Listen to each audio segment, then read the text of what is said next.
ये भी कुछ नहीं मिलेगा। क्या करें? ये सब ना हो जाएगा, सर पर आ जाएगा।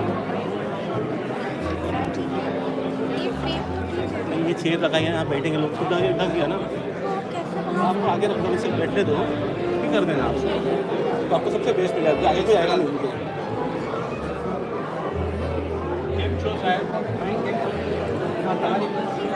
No, no, no, no, no, no, no, it's fine. It's okay, sir. Please have a seat.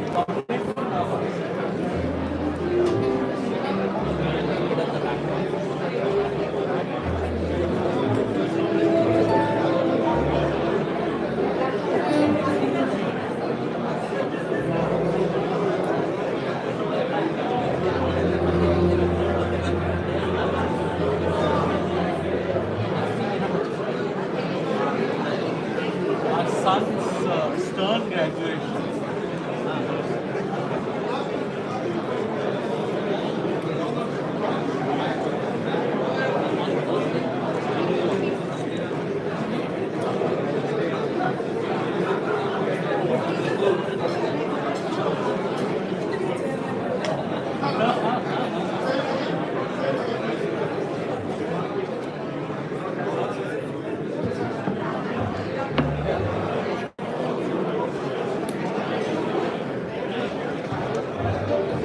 You are not allowed to sit anywhere.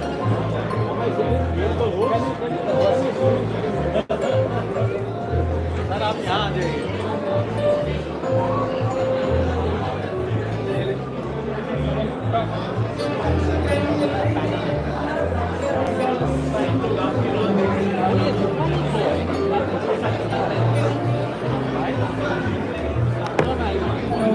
Check. Hi, if I can request, good evening everyone. If I can request everyone to take their seats, we're about to commence shortly. Good evening, ladies and gentlemen. If I can request everyone to take their seats, we'd like to begin the launch. क्या हुआ? चंद्रकांत कर रहा है, तो बोले कि फिर मैं एक काम करता चले जाना, फिर देखो, ऑर्डर लगाना है, बिजली लगाना, एक्टिंग चाहिए। Good evening everyone.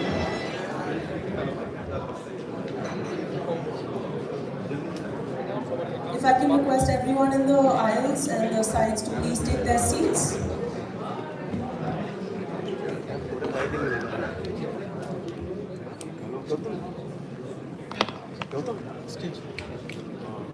Thank you. Good evening, ladies and gentlemen, esteemed guests and members of the press. It is my absolute honor to welcome you to the Mumbai launch of Mr. Amitabh Kant's new book, Made in India, 75 Years of Business and Enterprise. Before we begin, just a few housekeeping rules. If I can request everyone to keep their phones on silent, that would really help the proceedings and so that no speaker is disturbed. With that, I would like to call our distinguished guests to join us on stage. Please welcome Mr. Shaktikanta Das, Governor of Reserve Bank of India, Mr. N. Chandrasekharan, Chairperson Tata Sons, Ms. Falguni Nair, CEO Nykaa, Mr. Uday Kotak, CEO Kotak Mahindra Bank, Mr. Amitabh Kant, Sherpa for G20 in India, and Ms. Shireen Bhan, Managing Editor, CNBC TV 18.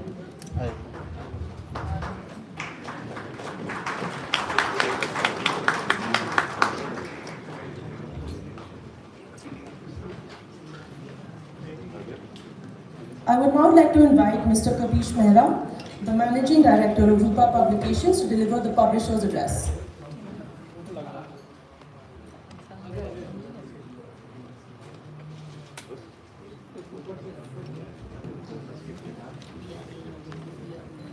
Thank you, Nandita. First of all, a very good evening to the Honorable Governor, Reserve Bank of India, Shaktikanta Das ji, the bridegroom of the second evening, Amitabh Kant, on the distinguished members of the panel, distinguished members in the audience, friends from the media, ladies and gentlemen. The second launch of a book within 2 days of its previous launch is not something which is out of the ordinary. A second launch in a second city is also not out of the ordinary. But the second launch which comes within 48 hours in another city, but is on the back of the fact that the first edition of the book gets sold out after the first launch, is certainly very, very rare. So many congratulations, sir.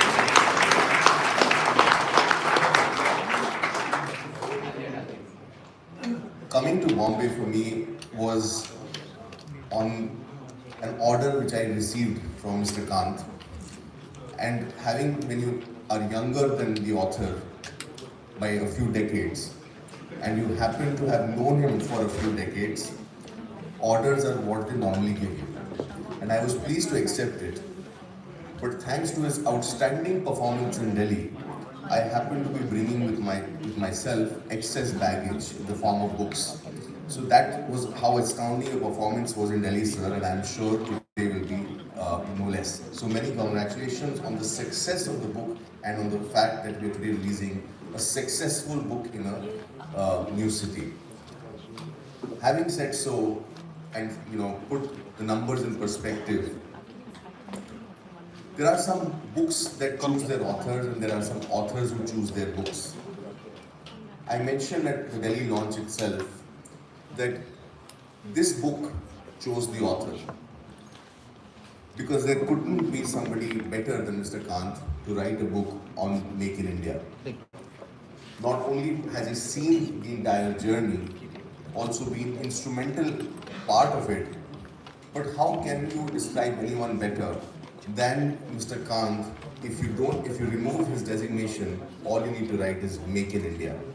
And Amitabh Kant exemplifies that, typifies that, and therefore is the most appropriate person to have written a book.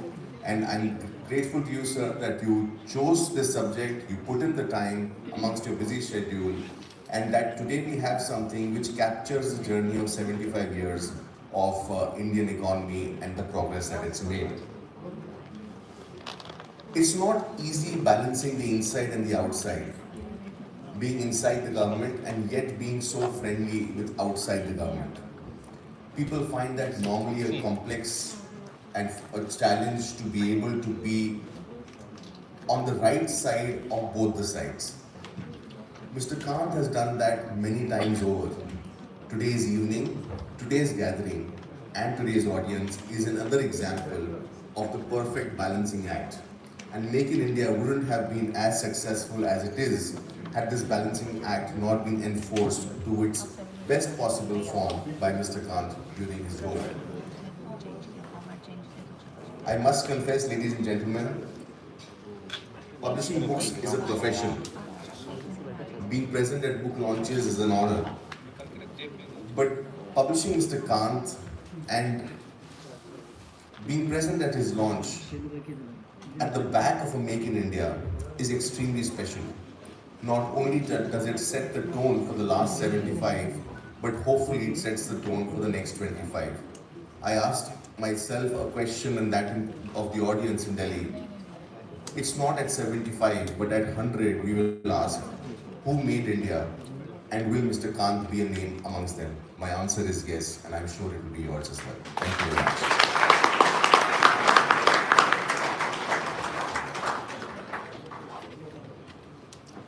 Thank you so much, Mr. Mehra, for those wonderful words. I'd now like to invite Mr. Shaktikanta Das to officially launch the book along with our esteemed panelists, and I would like to re-invite Mr. Mehra on stage.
Thank you so much. Over to you, Michelina.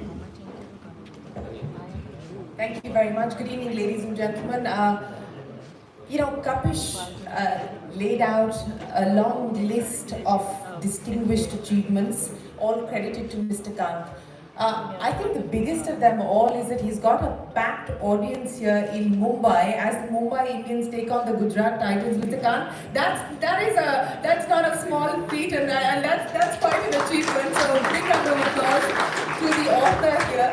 He's of course a man who's been responsible for many things at the Delhi launch. I got it and I thought it would be an awkward question for him, but he was quite unabashedly honest about it. And I asked him, of all the things that you've done, whether it's Making India, or Incredible India, or God's Own Country, or Startup India, which one is closest to your heart? And without flinching an eyelid, he said it was Startup India. And I think that really, in a sense, is the power of the storytelling in this book as well, because he truly does believe that India is going to be propelled over the next 25 years on the back of digitization, on the back of decarbonization, and on the back of the entrepreneurial strength and robustness of India's ecosystem.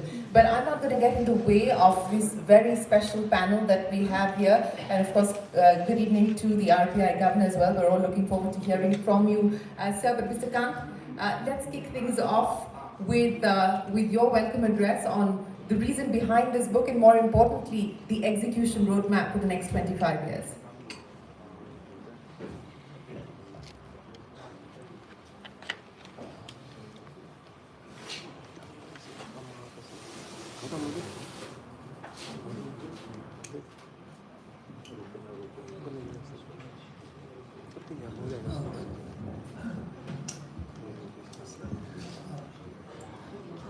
Governor Mr. Shaktikant Das, Mr. Chandrasekhar, Mr. Uday Kotak, Falguni, Sherry, and many distinguished friends of mine who are here, with whom I've had the pleasure of working for many years, from the world of tourism, industry, and many of them have come from distant places like Pune, etc. So I'm truly honored and delighted to be here. I was very keen that this book is released by Mr. Shaktikant Das, not because he's a classmate of mine from St. Stephen's College in Delhi, not because we come from the same batch, not because we're in the neighboring cadres. He's from Tamil Nadu, I'm from Kerala cadre, and once when I got into very severe trouble with the communist government in Kerala, for long months I was without a posting. He's the one who provided me a lot of moral support from across the border. But I was very keen that he releases the book simply because he's been an outstanding economic administrator of this country. He's managed the budget of both Tamil Nadu government and of the government of India for very long periods of time. But he's one person who during the COVID pandemic actually through his policies was able to provide relief to a vast number of Indian businessmen as well as to the common people of India, and who I think has provided, in the midst of global turmoil in the banking system across the world, who's provided a huge amount of financial stability through constant and regular monitoring and providing hand-holding support to the financial system of India. So I think if this book needs to be released by anybody, you can't find anybody better than Mr. Shaktikant Das to be releasing this book. He's a great representative of the economic and financial administration of India. So I'm truly honored and truly delighted to have the Governor, Mr. Shaktikant Das, to release this book. Thank you very much, Mr. Das. I'm also truly delighted that Mr. Chandrasekhar, I sent him a WhatsApp message, and I've never seen a CEO in my life who's so prompt on WhatsApp messages. And within a second, the CEO of Tata Sons responds to you, so he says, certainly. So I am truly honored because I've known him for a very long time, and I don't think there's a more futuristic person than him. We would never have been able to privatize Air India but for him. We would never have been able to get electric vehicles in India, made in India, but for him. We would never be able to Indianize 5G, but for him. And I think many initiatives in battery, advanced chemistry, cell, many futuristic things. I think Mr. Chandrasekhar is in many ways ahead of his times and always thinks, I think, 2 to 3 decades ahead. And I think that's why he's played a very transformational role, not merely in TCS, not merely in Tata Sons, but he's actually spearheaded transformation for India in many ways. And therefore, thank you very much, Mr. Chandrasekhar. I'm truly delighted that Falguni is here because she's an iconic person in many ways. She's an iconic women startup leader. She's the first women startup whose startup became a unicorn, a women's unicorn. But more than that, she's taken Nykaa to Tier 2, Tier 3 and to the rural areas of India and demonstrated the power of women across India. And she's a great representative of women-led development, of which is one of our key priorities in G20. So, Falguni, it's a great pleasure and honor to have you with us. And what can one say about Uday? I think if there's one innovator, one disruptionist, one great financial manager, it's Uday Kotak. I mean, a person coming from a cotton trading family to have started a financial firm, converts it into a bank, makes it one of the top banks of India by sheer passion, energy, vitality and dynamism. That's Uday Kotak for you. So, but more than that, I think Uday, more than just being a great financial manager, he's a man of great human qualities, a man of great qualities of head and heart. And it's always been a pleasure to interact and learn from Uday Kotak. So thank you, Uday, for joining us today. And I'm truly delighted that Shireen is moderating this discussion because she's by far the best and she's the brightest and the best. And she grills people like nobody else does. So Shireen, make it very provocative, grill everyone here and do everything possible to make it a very fascinating discussion. Thank you very much. But a little bit about the book. But before that, I just wanted to say that I'm truly honored that this event is being held at the Taj.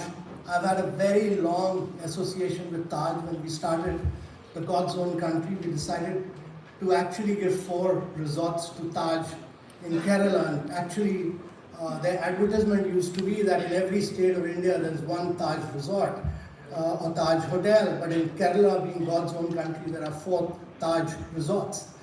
And from God's Own Country to Incredible India to G20, I mean, I've had the pleasure of very closely working with Taj. And if there's one hospitality chain which is a great representative of Made in India, which has truly captured, the soft power of India, the culture, the cuisine, the art forms of India, that's Taj. And I'm truly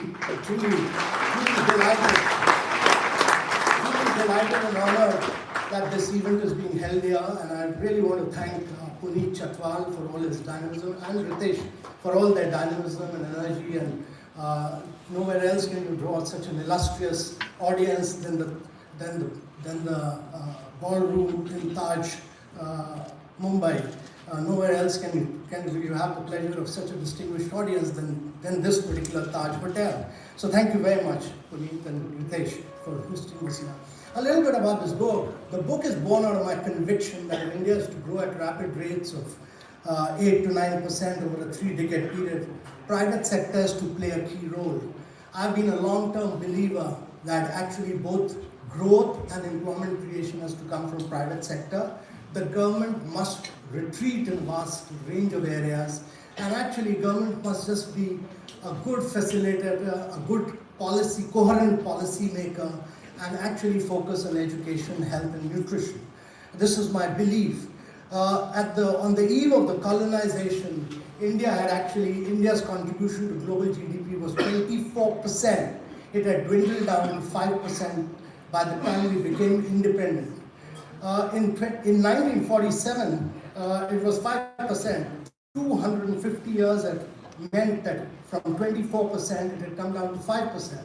And then the British Raj was replaced by licensed Raj, and that was, if you look beyond that period, that was a period when we really put a lot of strangle on the private sector enterprise in India. But those were years when actually countries which were at equivalent level to us in per capita income, like South Korea, etc. And India was advanced than South Korea at that point of time in per capita income. They grew rapidly, and between 60 and 90, South Korea grew at about 9.6%, Taiwan grew at 9.4%, and actually Japan, post-World War II, what is known as the Japanese miracle period, have really grown at 10% plus. And in recent time, between 1990 to 2010, China has grown at 10% plus.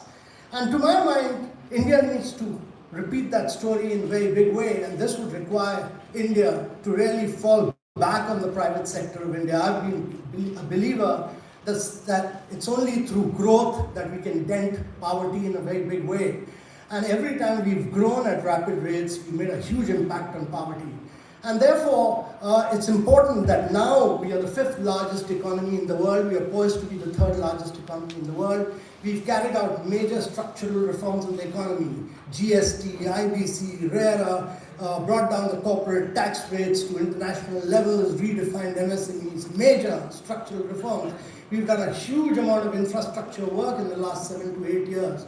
I mean, just to put this in perspective to a Bombay audience, we built about 40 million houses. That's like making a full Australia in India, 40 million houses. We've done about 110 million toilets. That's like making a complete Germany. And you've provided piped water to 243 million Indians, which is like providing water to every citizen of Brazil. We've done about 55,000 kilometers of roads, which is like 1.5 times the diameter of the entire Earth. So that's the kind of infrastructure which has been done, which will put us in good stead in the coming years. We've also done a huge amount of work in terms of digitization. You know, today every Indian has an identity. We have bank accounts. We do mobiles are our virtual bank.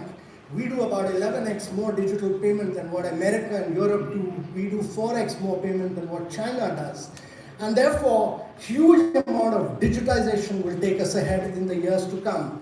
We've also, I think to my mind, focused a lot on decarbonization in terms of green energy. We do 172 gigawatt of green energy. We're pushing for green hydrogen in the years to come. Electric mobility, many other things we've done in the years, and we have young demographics. Even our average age is 29. By the time we become 120, 47, our average age will still be about 35. So a very young demographics. There'll be very little burden of an aged population in India. And therefore, this is really the time to poise for growth. This is the time to accelerate the pace of growth. But there are various challenges, and these are challenges because I'm a great believer that the reforms in central government have been done, and we need about 8 or 10 states of India to drive double-digit growth, particularly states like Bihar, UP, Madhya Pradesh, Jharkhand, Chhattisgarh. These are all mineral-rich states, and if they drive growth, India will really grow. I'm also a great believer that actually decarbonization is the biggest commercial opportunity for India. If we take the lead and become global champion in some of these areas like green hydrogen, the world will be ours in the next coming decades. There's also a huge challenge in terms of skilling and many other areas. But I think this is truly India's decade. This is truly India's moment. And I bring out some of the challenges, some of what work has been done, what are the challenges ahead, and how we can accelerate the pace and make it truly India's moment. This will not happen without actually making India a very integral part of global supply chain. This will not happen without making India productively a very, very efficient economy. We brought in the production-linked incentive scheme, which talks about size and scale for a limited period.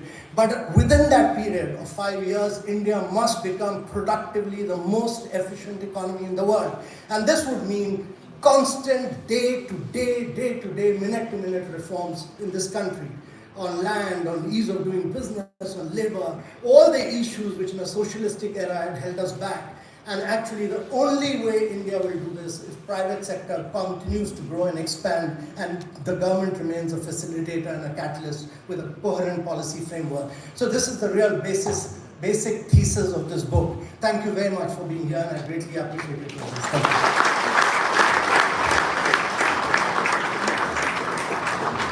Ladies and gentlemen, Amitabh Kant, Mr. Kant, you really took my cricket analogy seriously. This was like T20 on steroids. I mean, did you even pause for a breath? You rattled off every number, every reform, every scheme that we've seen over the last decade or so. But, that very comprehensively sets up not just the past, but more importantly, what the future for India looks like. And we will get into some of the challenges that Mr. Kant spoke of when we start the panel discussion, and there are many that need to be addressed. There are several unaddressed reforms that need to be taken forward as well. But all of that for the panel. Let me now invite the RBI Governor, Mr. Shaktikanta Das, to deliver his address. Mr. Das.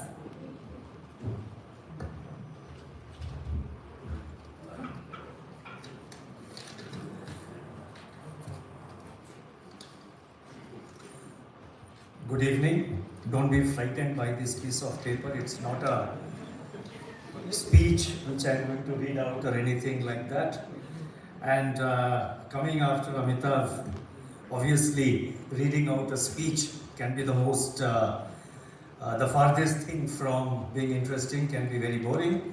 But thank you, Amitabh, for inviting me to launch your book in Mumbai. It was very well covered in the media, your launch in Delhi, and thank you Rupa Publications, Kapish, for inviting me to be here. Distinguished business leaders on the dais, distinguished members of the audience, ladies and gentlemen, I'm really delighted to be here for more than one reason. The first reason is that the book has been authored by my dear friend Amitabh Kant. We go back 50 years.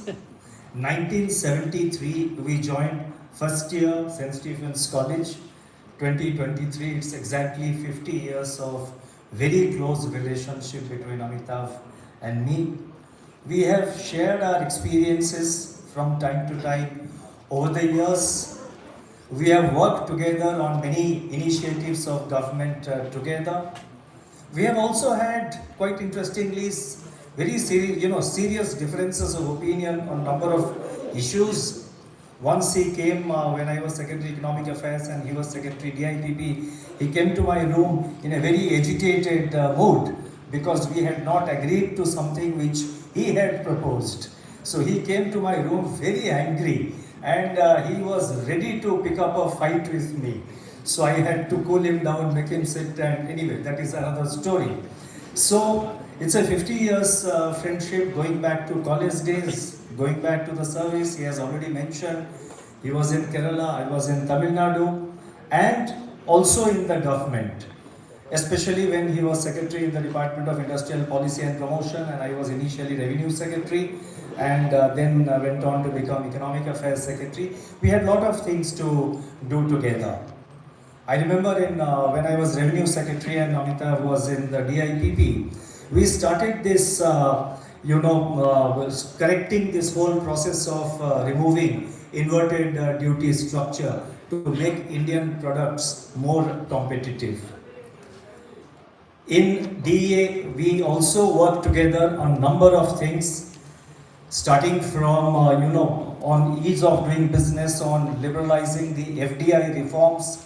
I remember in November 2015 and again sometime in 2016, he and we worked together, we sat down and we discussed a big liberalization of the FDI regime in India.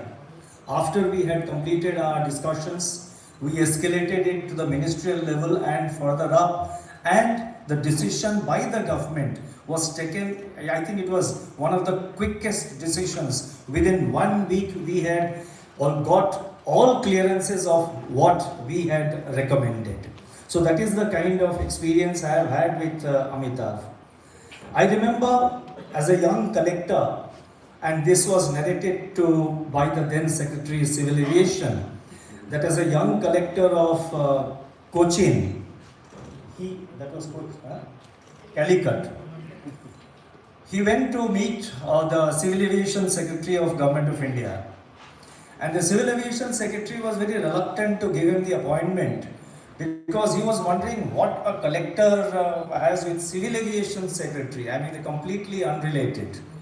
So, as a young collector, dynamic collector, Amitabh entered into his room and the secretary had a lot of other things to do. So, he asked him, yes, what is it? So, Amitabh's opening sentence was, sir, I want to set up a new airport in Cochin. That is how the private participation, the government, the public-private participation of the Cochin airport started. And that is the kind of passion, that is the kind of positivity Amitabh has. Two hallmarks of his character which I have seen over the years, what has impressed me the most, the two high points, the two hallmarks of his character, passion and positivity. The way he spoke now, it was full of passion, and that is the passion we see in his work also. And I am not saying it just to please him because he is here before all of you. This is something which I have truly and sincerely and strongly felt over the years. His passion to deliver is unparalleled and it is infectious. Second thing is positivity. On every issue he has a positive outlook, always keen to do certain things, always keen to deliver the results. So that is the kind of person that he is. So having said this much about the author, let me comment briefly on the book. I have had occasion to go through the book very briefly. He shared a copy with me a few days ago, and I would like to highlight four things. First, I think the book represents Amitabh's personal journey from Make in India to Made in India. The campaign of Make in India was launched, I think, sometime in 2014 end or 2015. He was again Secretary Industrial Promotion and Policy. So that was Make in India, which was aspirational. It was an aspiration, it was something to be done. And today he is releasing a book called Made in India. That means that aspiration is now gaining traction, that aspiration is now becoming a reality. So I think it's reflective of his personal journey from from an aspiration to something which is really happening today. And at a larger level, I think from Make in India to Made in India also represents the country's transition over the last several decades or perhaps more than a century. Because he talks about deindustrialization which happened in the pre-independence era during the colonial rule, how deindustrialization happened. He mentioned about India's GDP being 24-25% of the world GDP and how it shrunk. He has also talked of the deindustrialization, or what has been described as the drain of wealth from India as a part of colonial administration's strategic move, not only in India but in Africa and wherever colonial rule existed.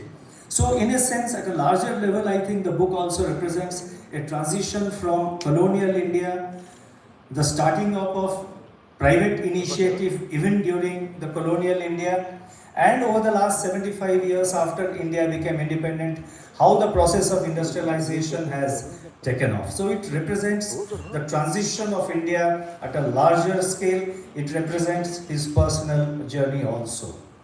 The second aspect I would like to, what impressed me most, again related to the first one, is that he has really captured India's growth story, the manufacturing sector, the service sector, the new business models, the startups, the payment ecosystem, and you name it. I think he has really captured the India's growth story in the last 7.5 decades. The third thing which comes out very clearly in the book, what he has described as the reigniting of reforms post 2014, where he was actively participating, and I also happened to be there. And it was from very close quarters that he has described how the whole process of transformation, how the whole process of economic reforms and the changes that we have had leading us to a situation where we have a direct benefit transfer facility, where other countries during the COVID were grappling with the problem of sending checks or how to transfer money to the people affected by COVID. Here in India, on a Sunday, Reserve Bank, we worked with the government and the Reserve Bank, we worked together, and on a Sunday, at the click of one button, money was transferred to 30 crore families. So the book in a way also represents post 2014 how the reforms have taken place, and he has written it out of his personal experience, and that is something which comes across quite impressively throughout the book. And the fourth aspect which he has highlighted and which he touched about is the role of the private sector. Now it's the private sector which really has to drive growth, which has to drive investment, and which has to lead the way forward. Government has to provide an enabling ecosystem. Government has to carry out the required reforms in various sectors of the economy. That is the role of the government to play, the government to act as a facilitator and to provide an enabling environment where private sector can really play. And he has continuously throughout the book emphasized the role of private sector, and he has captured it. So the book has come across very well. It makes very interesting reading. Despite, I got it very recently, but still I have been able to go through it to a considerable extent. And so my congratulations to Amitabh from the depth of my heart for really capturing this entire story through his words. Having said that, before I conclude, if we are talking of Make in India, I think very briefly, I don't want to stand between this august panel which is gathered here and you, but very briefly I want to touch upon in terms when we are talking of Make in India, Made in India, where are we today and where do we go from here? Going forward, what next? Where we stand today, the country's GDP is expected to have grown by 7% last year, 22-23. Current year, 23-24, we have given a projection of 6.5% from the RBI, and we are quite optimistic and fairly confident that the actual growth will be close to that. Although international agencies like the IMF have given lower projections, but we have sort of shared our thoughts with the IMF, and we are reasonably sort of optimistic and confident that the growth will be close to 6.5%. You look at the high frequency indicators. You ask Mr. Chandrasekharan, he will tell you what is the kind of sales growth that his company or the sectors in which they are present, how those sectors are growing. You ask any entrepreneur today in various sectors, the underlying, the growth momentum, the month-on-month growth. It's not just statistical that last year or year before last we had low growth. Yes, there is a statistical factor playing a role, I'm not denying that. There is a statistical element in that. But the momentum, month on month also we see good momentum, and in fact almost all the high frequency indicators are revealing that. Our analysis in the Reserve Bank shows that urban demand continues to be strong, rural demand has started picking up and will get further support from an excellent Rabi crop. The procurement by the government has already exceeded last year's procurement. Capital investment by the government's capex has been really very high over the last 2 years, and in the current year also the budget provision is very high. That will provide a lot of support to growth. Private investment also, there are clear indications that private investment is picking up in sectors like steel, cement, petrochemicals, and several other sectors. And current year, our projection of 6.5%, if it materializes, India would have contributed to world growth by about 15%. In other words, 15% of the world growth in the current financial year will come from India, and it's not a mean achievement. So these are the factors which give us the confidence that the India story, that the made in India, the make in India, all these are no more aspirations, but they can really materialize. Nearer home, as I was just leaving office a little while ago, the inflation numbers came out for the month of April, and it was very satisfying to note that the consumer price inflation last month, it was 5 point, that is in the month of March, which really data was released in April, on April 12th. The consumer inflation, the headline inflation was 5.7%. And the inflation number for April, which was released today, 5:30 p.m. as I was just about to leave office, was 4.7%. So it gives me and my colleagues in the Reserve Bank to say with reasonable amount of confidence, in fact I would say with good amount of confidence, that the monetary policy is on the right track. And our job in the Reserve Bank, I'll conclude with this, our job in the Reserve Bank is to provide a financial ecosystem, a financial sector ecosystem which will facilitate the aspirations of every citizen of this country, that India should grow fast, Indians should do well, the country should do well. So, as a part of this exercise over the last few years, we have carried out significant reforms in the regulatory architecture of the financial sector, whether it is banks, whether it is non-bank finance companies, whether it is the cooperative banking sector, whether it is, you can mention any sector of what constitutes the financial sector. We have carried out the required regulatory reforms. Supervision has been tightened, and over the years, despite COVID, despite the impact of the Ukraine war, one thing which we have ensured also, and some amount of luck has also helped us, is the stability of the Indian rupee. That is something which business, the private sector and the private investors, they need it. Unless your currency is stable, investors will not feel confident to invest, whether investors from India or foreign investors who are looking at India as an investment destination. In fact, the rupee is the least volatile currency if you compare Indian rupee with the currencies of our peer countries. It has been over the last 1 year, after the Ukraine war, in the last 1 year, it has been the least volatile currency. This year, from 1st January, the dollar has depreciated by about 1.5%. It varies from day to day, but roughly about 1.5%. The rupee has appreciated by about 0.9% or 1%. Now, I'm not saying appreciation is good. We have no belief. I'm not saying appreciation is good or depreciation is good, because that is reaching a value judgment, and an importer will say that appreciation is good and exporter will say that depreciation is good. So depending on where you stand, you look at things. But as the central bank, our effort has been to ensure that the volatility in the Indian currency is contained.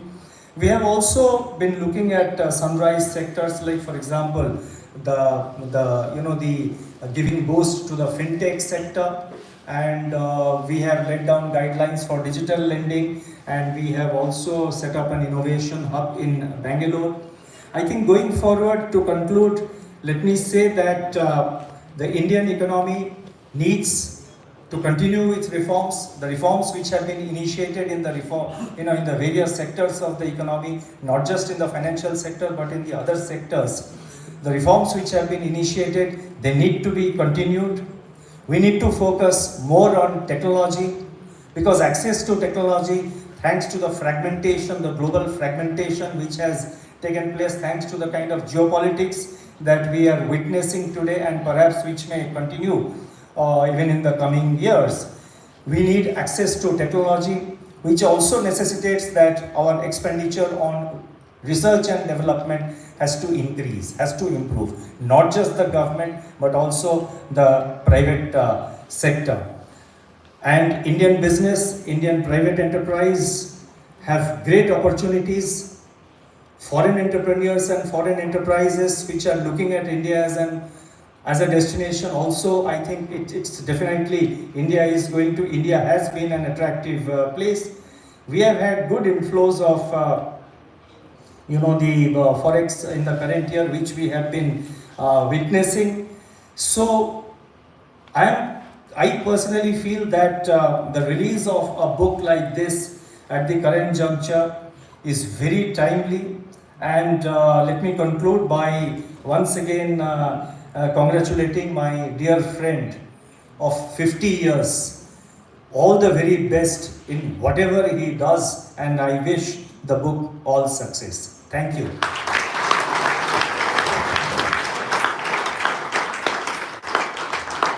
Governor, thank you so much. I'm actually tempted now, since you talked about inflation, I'm actually tempted to, I know Mr. Kant is, I know you're not taking questions, but that's what I said, I'm tempted to ask you whether today's inflation print will change your stance from a hawkish pause to a dovish pause, Mr. Kant. And the other question I would have asked you, if you're please feel free to answer, is the 10-year bond yield below 7% at a fresh 13-month low, sir.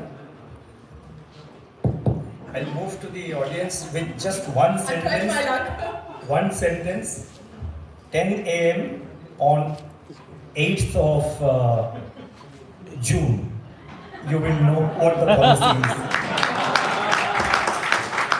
Thank you very much. Ladies and gentlemen, the RBI Governor Shaktikant Prasad. Alright, so that is my cue now to get started with this panel discussion, with the conversation that we're going to have with some of India's best and brightest business leaders. I think from what you heard from Mr. Kant as well as what you heard from the RBI Governor there, it's very, very clear, and the data does indicate that this is a unique position that we find ourselves in. Mr. Kant and Mr. Das talked about the growth numbers for this year as well as the growth numbers for next year. But if you were to take a forecast to about 2030 or 2031, most estimates suggest that the Indian economy has the potential to double over the next 2 decades or so.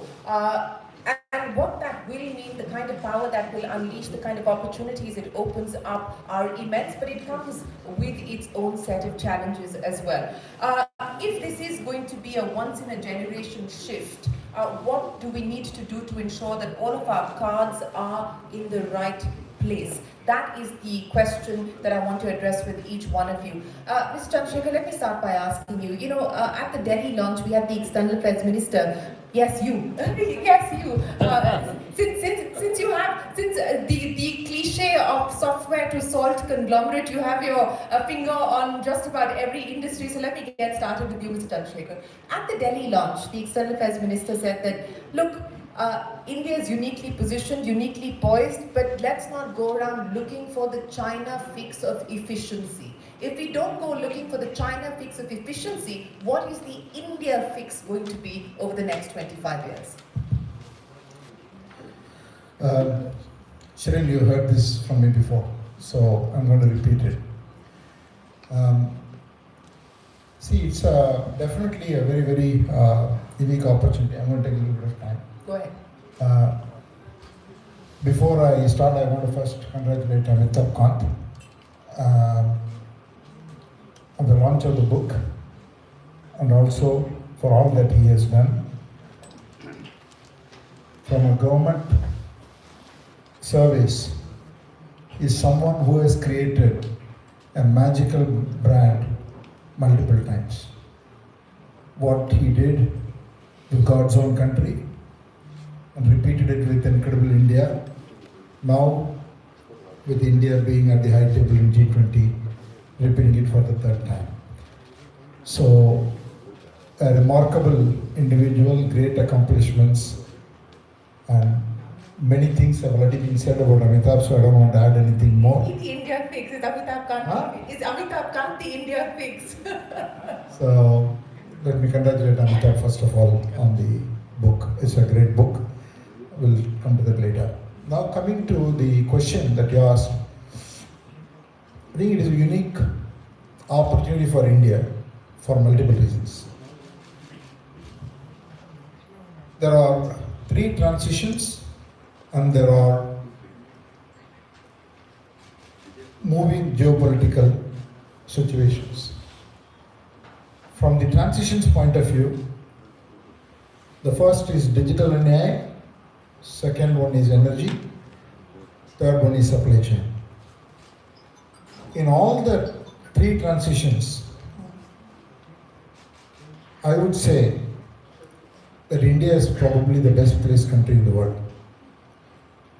First, on the digital, just 2 primary reasons. First, there is no country in the world which has demonstrated a large-scale digital intervention and digital platform for public services delivery, which is transformative at scale.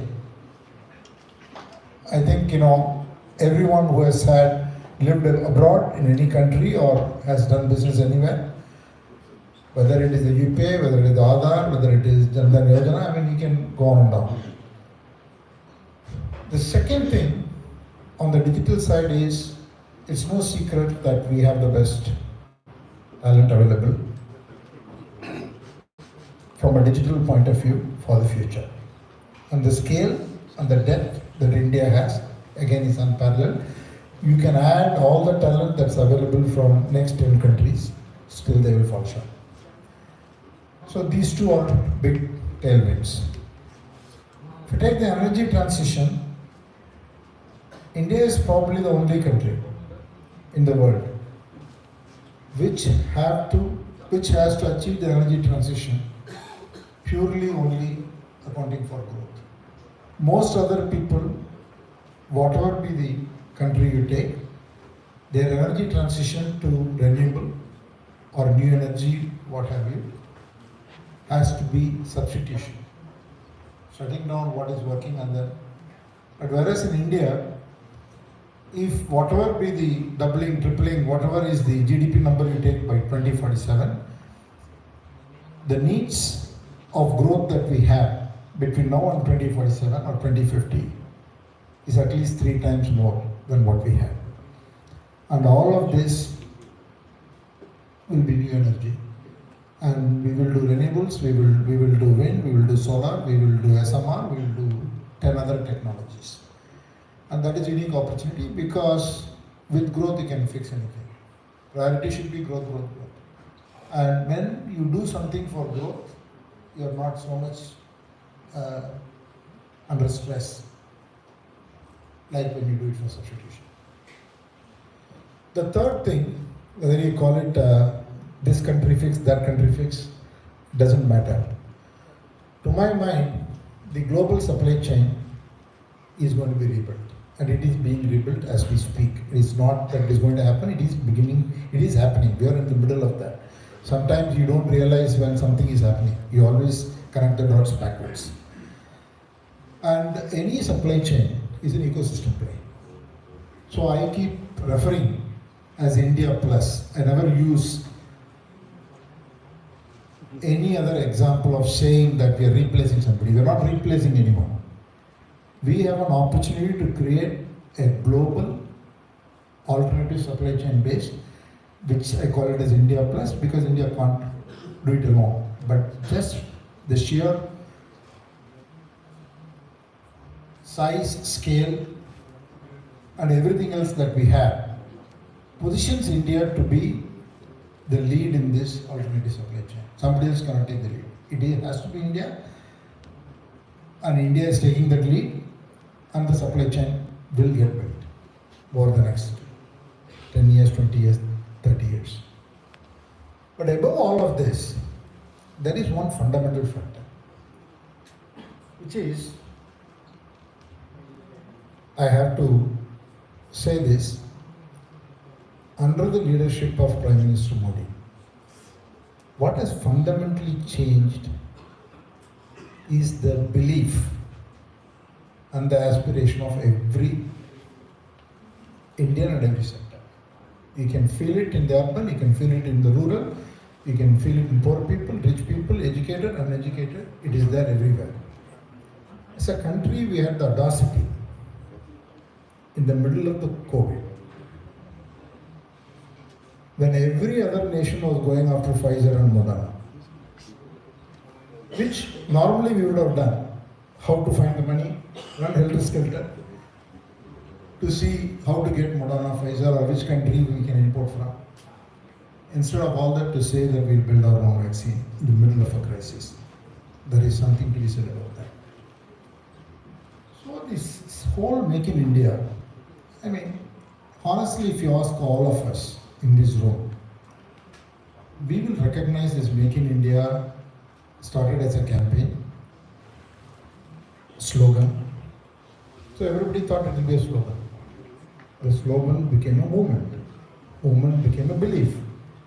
Now we are in the execution phase. So there is no question it is going to happen. So I really believe that we should give ourselves the chance. And we have to make bets. We have to take risks. Everything we do will not work. But it's okay.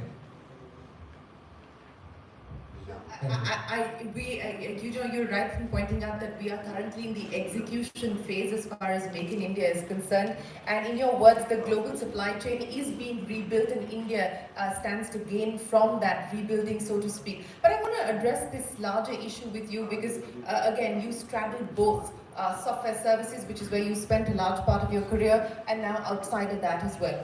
That has been the big India growth story. That has been our engine of growth for several decades now. The aspiration of becoming now the factory floor of the world, how easy or challenging will that be? Nothing is easy in life.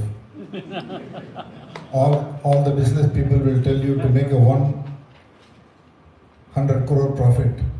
Even why 100 crore profit? To become EBITDA positive is not easy. So who says it is easy? Okay, so we are not doing these things because something is easy. And I tell you, if we are doing easy things, why we will succeed? Everyone else will do the same thing. So I think we have to do things where we have a chance. What is going for us? The geopolitics is going for us. It's clear. In the current geopolitics, I think we are uniquely positioned. And this will last for a few years. I don't know, it will last for 3 years, 5 years, 6 years, I don't know. And you cannot miss the moment. So the geopolitics allows you to form partnerships, technology partnerships, finance partnerships, supply chain partnerships, customer supplier partnerships. All this is possible because the timing is there. Second, we have the talent. Yes, they are not skilled. We are putting together a complete value chain in the electronics.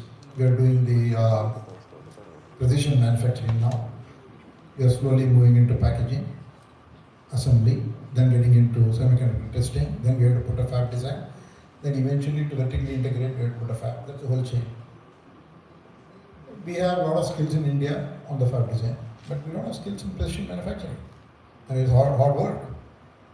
And some of us are working on a quality model also. But we have the scale. So if we have the vision to do this, time is now. Money will come. Usually, while I'm not going to say that it's easy to get 10 billion, 20 billion, 30 billion, 50 billion, it's not going to be easy, but money is available once you have the right project. If you have the right project, right management team, there is Uday to find. That gives me the perfect segue to come to address that exact question to you, Mr. Kotak. You know, everyone's talking about how we can double, I think, economy by 2030 and so on and so forth. One issue I think we need to be mindful of, and I think Mr. Kant mentions that in his book very specifically, is let's not get carried away with 5 to number 3 in the world, but let's focus also as far as per capita is concerned. And there is a big difference there. There is a big difference between us and some of the countries that we just spoke of. The other issue is the issue of financing. We have this aspiration. What will it take to finance this aspiration?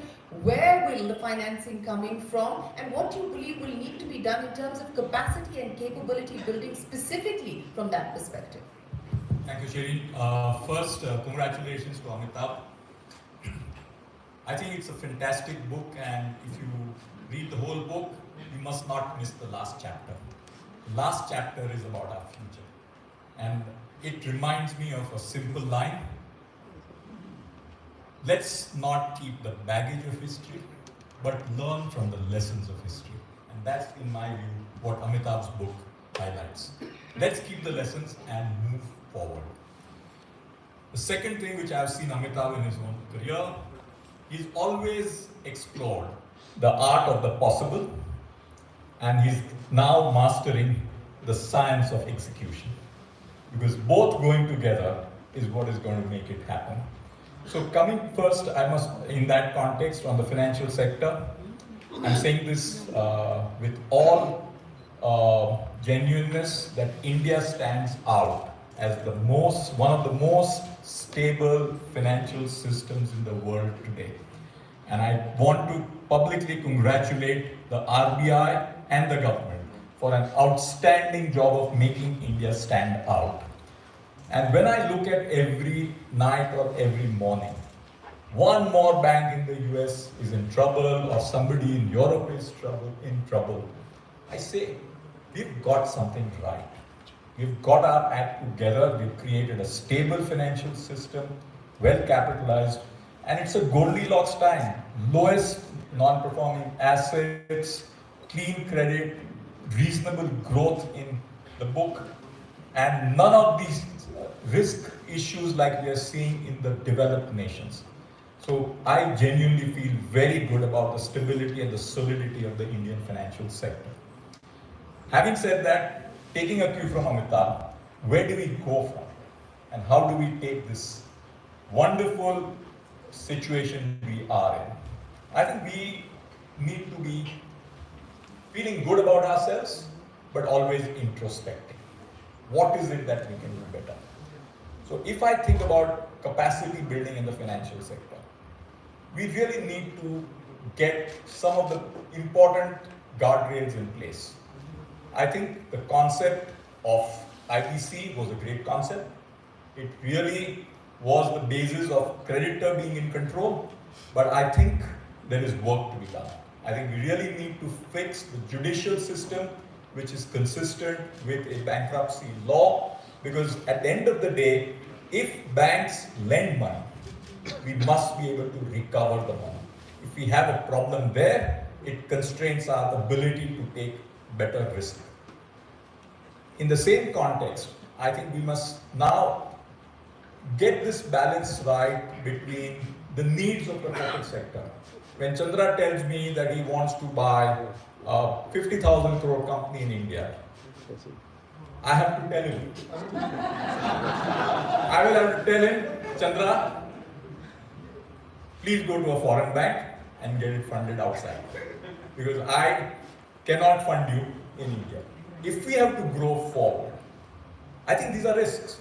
I think Indian banks have to be able to understand and manage these risks, like acquisition financing, project financing. We got into trouble on infrastructure financing. Yeah. If you look at 2008 to 2018, it was a year when we did not get infrastructure financing right, and banks took the wrong risks because the guardrails of the system were not in place. Therefore, we need a unified, well-coordinated system, and I do believe India has the brain power and the risk management to be able to manage a financial sector which meets the aspirations of all of India's growth as we go forward. Has he been talking to you about making a 50,000 crore rupee acquisition? He doesn't talk anything below 100,000. Well, I'll come to the risks and the bets with the two of you in just a second. But Falguni, let's address the issue of growth and therein the kind of power of consumption that we can possibly see being unleashed if we do see this per capita jump that everyone's talking about. The other issue I want to raise with you is the power of technology, something that Chandra started by saying he believes the digitization transition is going to be one of the big growth engines fueling our future. As you look at where we are today and as the landscape plays itself out, what are the big bets that you're willing to make on the power of consumption and technology? Sure, but thanks Sheen for that. But before I answer that, I want to go back to the history that everyone's talking about. And I just, being a startup representative, startup entrepreneur here, I want to just say that just around the time when Startup India movement started, and I think that big photograph of Modi ji on a stage with a lot of startup entrepreneurs, all very young. I'm one of the oddities there, but gave a lot of credibility to startup businesses. And if I remember that day in 2015, and I have to talk ground floor level because that's where I am vis-a-vis the two gentlemen here. So if I talk about that, like our turnover was about 20 crores. And from there, we've grown about 300 times. And that is what gives us confidence that tomorrow is also there for our platforms.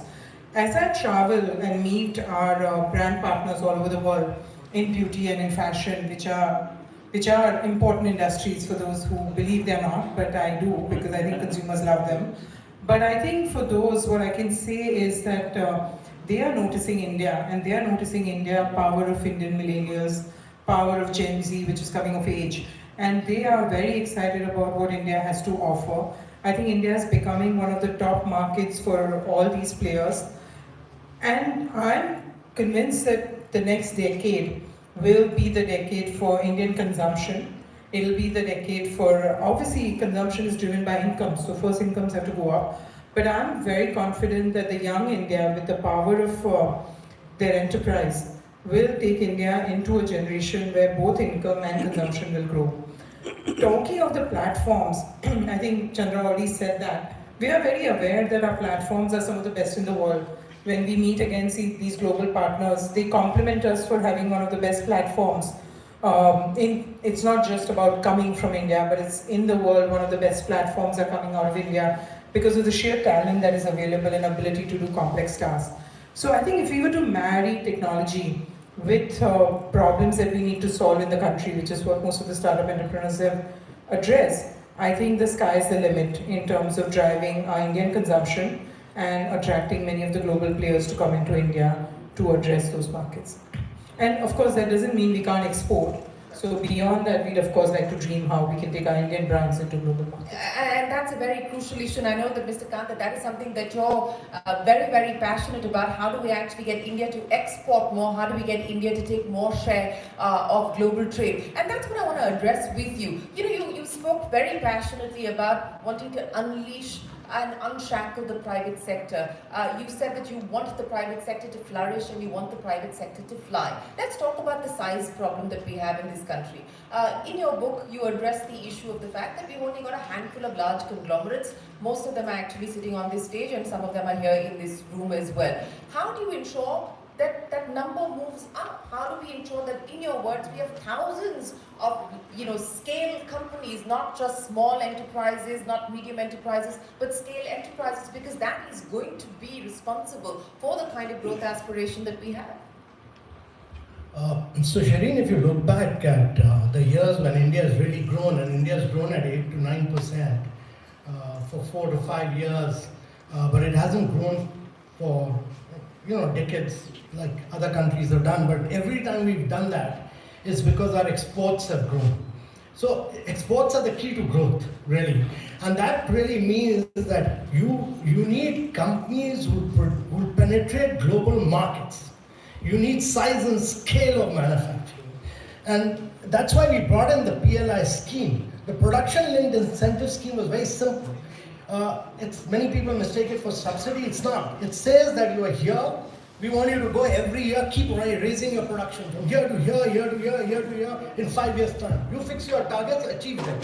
If you don't achieve them, you don't get it. But 5 years' time, it gives you this opportunity to become global in size and scale. And once you have companies of that global size and scale, you will have tier 2 manufacturers, tier 3 like Maruti came in, and all these MSMEs came in automobile sector because of Maruti. It's an automatic backward forward linkage, and therefore you need large companies for MSME to flow. I mean, for MSMEs will grow if you have very large companies, and then they will penetrate global markets. It's very important. So I think for large companies to also happen in India, we need to scrap a lot of labor laws which were made a long time back. We need to decriminalize a lot, which the Prime Minister is pushing for. You need to make your infrastructure far more easy because your logistic costs are high. That's what Gati Shakti is doing. So a lot of that work is in action right now. And I think in the next 2 to 3 years, you'll see India becoming more and more efficient in many of these areas to enable large scale, size and scale. Without that, look at a sector where India has the potential. I think to my mind, green hydrogen is the area where India has the potential. Today, the cost of producing green hydrogen is $4.5 per kilogram. India is the only country which is climatically blessed. It has top-class entrepreneurship. It is possible for it to bring it down to $1 per kilogram. But it will not happen, and you can be the biggest producer and exporter to the world, but it will not happen without size and scale. So size and scale is really the key to it. Let's get into this issue of size and scale, and I'll get both Mr. Kotak and Mr. Chandrasekharan to address that. Mr. Kotak, why don't you go first? Whether it's banks, world-class and world-sized banks, which is what you were talking about, or it is world-size and world-class companies that are exporting to the world. And of course, he highlights the Korea example several times over in the book to make that point. What will it take for us to be able to build size and scale? This missing middle has been one of our perennial problems. How do we address that? Are we at an inflection point of being able to address it? I think the mindset is positive. The mindset is about reform, taking the country forward. What we need to keep in mind is that as we go down this, we want many cars to run on the roads. And the more the cars are, the risk increases. There's of course a risk of accidents along the way. The answer to that is for us to get better road regulation, get our systems, our signals and all that in place, rather than taking an approach which we have taken historically, because there are accidents, we don't want so many cars on the road. Let's encourage more cars. Let us encourage and build more roads. Traffic and congestion is an inevitable part of it. We will manage it, but we will have to take the risks of potential accidents along the way and manage those accidents rather than saying we don't want accidents. You talked about bets and risks. What are the big bets and big risks that you're willing to make at this point in time, Chandra? Forget about what I am willing to do. Why not? Why not forget that? That's a barometer of what we can expect as far as the country is concerned, given your size and scale. Well, we are already doing a number of things. We are doing huge transitions in automotive. We have pivoted to electric vehicles. We have pivoted to fuel cells in commercial vehicles, then renewable power. Both size and transition we are doing. We are working on carbon capture. We are putting together the electronics vertical.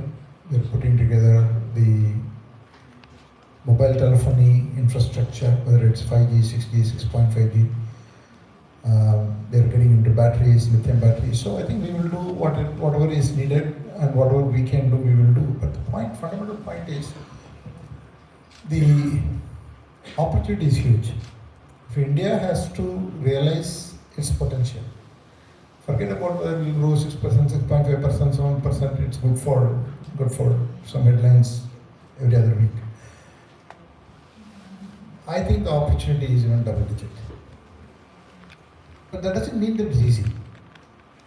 Okay, I think what opportunity is not there. You take consumption. I think the trends are very clear. India is becoming a formal economy. The aspiration of the people is increasing. The per capita income is going to increase.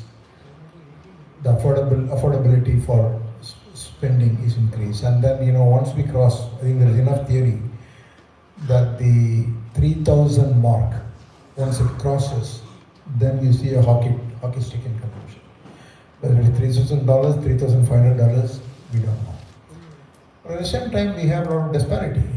One state is at $8,000 and another state is at $800. So we're going to figure out a way to fix it if you want to really capture the true power of consumption.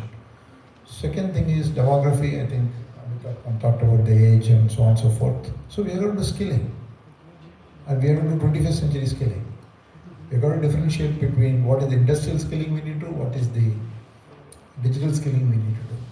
Similarly, in the whole infrastructure, B2B side, all these industries, everywhere there is so much growth opportunity. But it's going to require a lot of hard work. It's not going to be it's going to be a little bit chaotic because order doesn't come. And Indians by general, we like confusion, clarity out of chaos. Okay, I mean, we see the way we drive. So we like that. We are at ease with little bit chaos. To be in a perpetual state of chaos and confusion and make our way through it. So we'll come through, but the point is we have to work at it. No, I get that we have to work at it, but let's address one of the issues because Mr. Kant brought up the demographic advantage, and I think that gets held up very often as one of the critical advantages that India enjoys as the world ages. But where will the jobs come from? Skilling is one aspect, but where will the jobs come from? And especially as we're now talking about AI being the next disruption and India leading in the AI war and so on and so forth, where do you create the jobs for this demographic? See, I think I want to, first of all, tell you that a creation of all these industries are going to create a very strong MSME ecosystem. India needs 100 million jobs and probably now 90 million jobs, whatever is the number. All of this is not going to come from big companies. So it's going to come across sectors. There is going to be a huge amount of jobs that's going to come in consumption, hospitality, healthcare, services sector can explode. Services sector not only for India and for the rest of the world. There will be remote healthcare services sector, which in my opinion can be another IT industry. Okay, if you're creating 10 million jobs and 10 or 15 million jobs in IT but BPO, we can create a similar number of jobs in healthcare sector. That is the potential. Will it happen tomorrow? It will not happen tomorrow. Will it happen over the next 10 years? Yes. Hospitality sector is a big thing. Entire MSME ecosystem, if you're going to develop an electronic semiconductor base, the number of companies you will create is just enormous. Each of those companies will have 50, 100, 150, 200 people. And all of this will mushroom. Wherever these companies are housed, all those companies will come. And the big companies, when they export, see, I mean, there is no reason for the electronics manufacturing semiconductor not to repeat the IT industry. Why not? We can repeat the whole model again. It's just not that it's exactly a copy of the same thing, but the potential is the same thing because the world needs it. The world is going to need chips. There will always be volatility. This year they will say, no, now there is a glut. But it will change because there is no way technology and chips are going to disappear. So I think the opportunity is there, but it's just that we try to capture it in one spreadsheet. It is not possible. Okay. Speaking of capturing in spreadsheets, Mr. Kotak, let's address this issue with you as well. You know, Chandra was talking about he has a mic. Chandra was talking about the opportunity of creating another IT services sector in India. It could be remote health, for instance, as an example that he held up.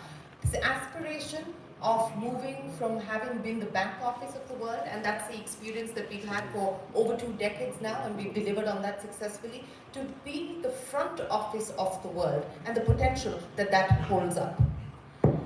You know, COVID has opened our eyes to the new vistas of opportunity.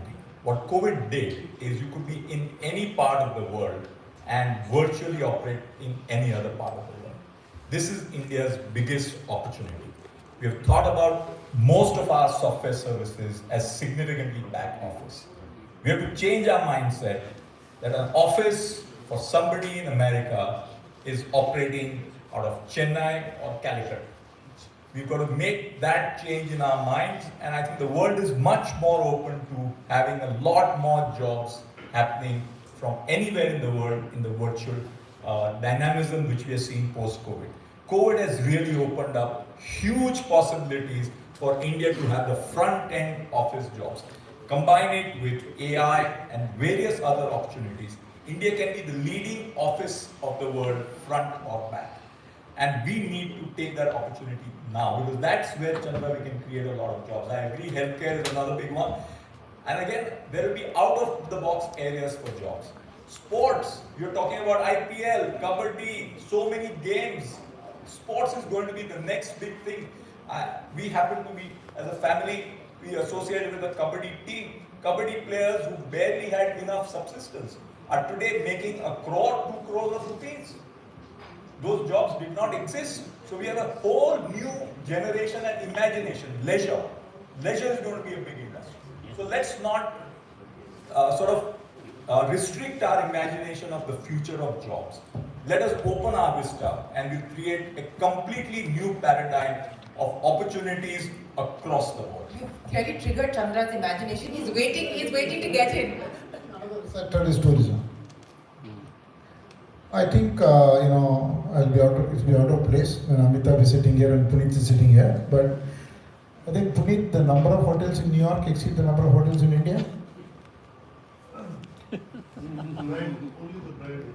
So I mean, the numbers are staggering. So given that tourism is a huge sector, so it's a question of identifying and then providing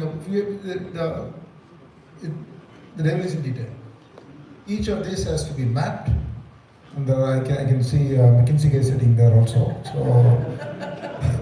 I'm pretty sure they have charts on each one of these. But the point is that each one of these has huge potential. So the opportunity is there, but we cannot just say easy. There's no easy picking. The McKinsey spreadsheets are probably at the Niti Aayog, or were with the Niti Aayog when Mr. Kant was there. But Falguni, let's address some of the other untapped opportunities that we just spoke of. And I think one of the things that both we heard there from Mr. Kotak as well as Chandra was this ecosystem effect as far as small businesses are concerned. Platforms like yours give air to a lot of private labels. What has been the experience of seeing this ecosystem being created, and where do you see this go? And my second question to you, because if India has to grow at 10% or 10% plus, which is what everybody here is talking about, it cannot do it without its women. And unfortunately, we've seen a not so great trend on that front, whether it's labor force participation or women in entrepreneurship. I mean, even today, to hear you being called out as a woman business leader, that tells us the story as well, doesn't it? So what will it take to create this ecosystem of enterprises at the small and medium level that will have access to platforms like yours, and how do we just get more women to work? So I'll first address the first question, and I think again, small is beautiful is always what I have to say. So I think if you look at global supply chain and fashion, the company that's doing well in US and giving run for its money to all of the US fashion labels is someone who believes in small lot production that they do in China. And through that, because I think today's consumer wants a lot of newness and stuff like that. So through that, they're addressing needs of the entire country like US. I think India is very well suited for that. And I think platforms like ours, what we do is that we have more than 7,000 brands. And each of them is getting size and scale in India. Because when you want to become an exporter, the home market size and scale is important. So when you have size and scale in the country, you can on top of that, aspire for exports. So at least in beauty and fashion, where even small is beautiful, I see a lot of brands coming out of India, meeting about direct-to-consumer stories. There's so many brands have sprung up. And when you give, foreign brands run for its money by being as popular as an Indian brand in the country, that itself is replacement of jobs that would have otherwise gone abroad. So I think replacing international production in the country, as well as having a strong base that allows you to export and aspire to export, is great. So I personally feel that the MSME component is going to be very strong going forward, thanks to platforms, which will take away a lot of headaches. We say that we'll take away your supply chain headaches. We'll tell you, how much you should produce, how much we'll buy. We'll take away your sales and marketing headaches. So I think that allows them to use their skill on innovation and marketing. I think talking about women, I think you know what I've always said, that I think I don't like to compartmentalize women, and I personally feel that since women hold half the sky, I won't be satisfied till I really see equal numbers. So seeing small numbers is not really worth talking about till we get there. But my only thing is that I think empowerment begins at home, and I would like to see each of the men empower closest to their home for women to make progress. And with that, I think it also comes from confidence. I don't know, I'm just fortunate to have Nykaa stand for women empowerment. I think as we started building a brand, a lot of women came up to us and said that we really love the fact that you're asking us to dream. Because for too long, women have not even dared to dream. And I think if they can only dream for themselves, world will be theirs. So with that, I think we have a long way to go. So with that, I hope for the best. But I think India is a very fortunate place. And this is a very fortunate century, decade, whatever you say for women. And it will only be positive from here. That also I can predict. That is the perfect ending note for this conversation then. And I'm going to start by asking each one of you, and I'll give you the last word, Mr. Kant. Mr. Kotak, Falguni talked about the ability to dream. And I know that all of you, sitting here on this stage have always believed in dreaming big. What's the next big dream that you have for the bank, but more importantly for India? I would love to see a financial institution from India be amongst the top 2 or 3 in the world in scale, size and quality. And I think India can do it. India's financial sector has the capacity, and I would love to see that over the next 5 to 10 years. For India, I'm not happy with India aiming for number 3. Let's aim higher. At least let's have the guts that we'll get the better of China or US over the next 20 years and get ahead of one of these 2 biggies. And I think the opportunity is there. This is the turning point for India. We are seeing the global battle between 2 giants, US and China. India is the smart one. India is the Maruti. When the big guys are fighting, let's take advantage of the opportunity and turn it to an advantage. Our geopolitics, as was mentioned, is working for us. And we are solid, we are stable. It's about our dream to be 1 or 2 in the world. Well, I like the fact that you held up the Maruti example, because petrol khatam hi nahi hota. So hopefully that is going to power the Indian dream as well. Ms. Chandrasekhar, your dream for the group and for India. I think I would like to see a balanced India where every family has a quality job, every kid has access to education, and everyone has access to good health care. And anyone who has got the drive has got the access to opportunities. That's what I like to say. And the group? Yeah, it's fine. So I have always seen, as what they're saying, I think I've always dreamt of building a large beauty and consumer company out of India, as well as, of course, a large specialty retailer out of India. And I think both are possible because at least on home turf, I think our platform in minds of our consumer is no inferior to some of the biggest global brands like Amazon or Walmart. So if we can do it in India, the toughest country to do it, why not in the world? So with that, I do dream to go global, both with our products as well as our retailer platforms. Amitabh Kant, the dream for yourself and the dream for India. Well, my personal dream is to improve my golfing handicap. But as a country, I really think that, without hugely improving on our learning outcomes, without massively improving on our health outcomes, and without breaking through this, this cycle of malnutrition that we have, it will be very difficult to sustain consistent growth over a 3-decade period. So I think the country, while we need to grow, it's very important to focus on these aspects of health, education, and malnutrition. I'd worked with Ajay on aspirational district program, which was driven by the Prime Minister.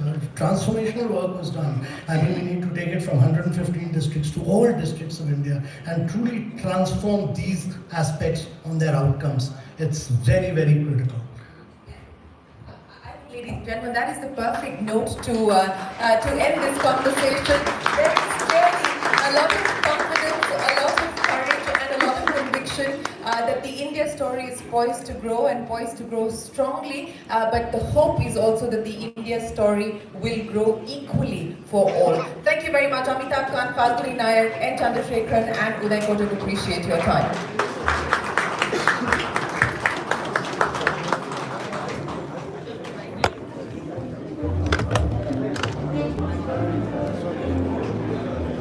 Thank you for an incredible evening, ladies and